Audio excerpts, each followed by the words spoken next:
व्यापार नहीं तो गिरफ्तार करो, व्यापार नहीं तो गिरफ्तार। उत्तराखंड में एक बार फिर से कोरोना कर्फ्यू को बढ़ाए जाने के बाद व्यापारी भड़क गए हैं। हल्द्वानी में आज प्रांतीय उद्योग व्यापारी मंडल के पदाधिकारियों और सदस्यों ने कोतवाली पहुंचकर सांकेतिक गिरफ्तारी दी और साथ ही कोतवाल मनोज रतोड़ी को ज्ञापन भी सौंपा। व्यापारियों का कहना है कि अन्य प्रदेशों की भांति उत्तराखंड में भी व्यापार और सभी व्यापारिक प्रतिष्ठानों को खोलने की अनुमति दी जाए। जिस तरह से यूपी और दिल्ली में व्यापारियों को राहत दी गई है और दुकानें खोलने की छूट दी गई है, इसी तर्ज पर उत्तराखंड में भी सभी दुकानें खोलने की अनुमति दी जाए।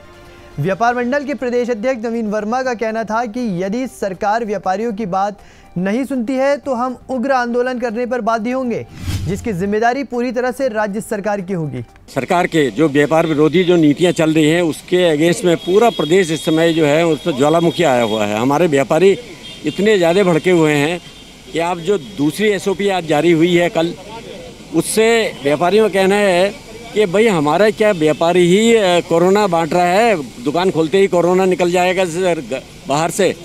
तो हमारा मानना है यह है प्रदेश सरकार को इस बात का देखना चाहिए कि छोटा व्यापार जो हमारा आज जिसके छोटे जो 2-3 कर्मचारी लेके बैठे हुए हैं वो भुखमरी के कगार पर आ गए हैं। वहीं प्रांतीय उद्योग व्यापार मंडल के जिलाध्यक्ष योगेश शर्मा का कहना है कि व्यापारियों को लेकर सरकार की नीयत समझ में नहीं आ रही है। आज स्थिति ये हो गई है, व्यापारी मर ही नहीं रहा है, बाकी सब कुछ का गायब हो चुका है। बैंक वाले डंडा करे पड़े हैं, रोज पैसा दो, बिजली के बिल, पानी के बिल और सारे तरीके।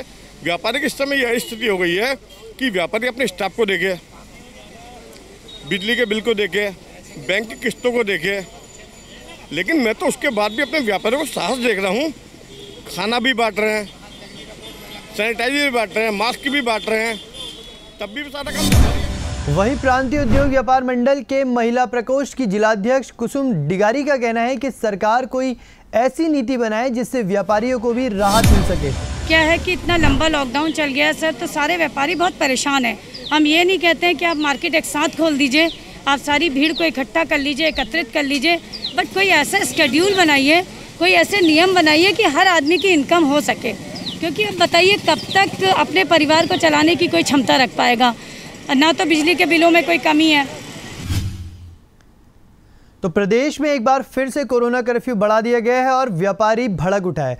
अब देखना ये होगा कि व्यापारियों के इस आंदोलन के लिए सरकार किसे जिम्मेदार ठहराती है और क्या सरकार व्यापारियों की बात सुनकर कोई फैसला लेती है या नहीं।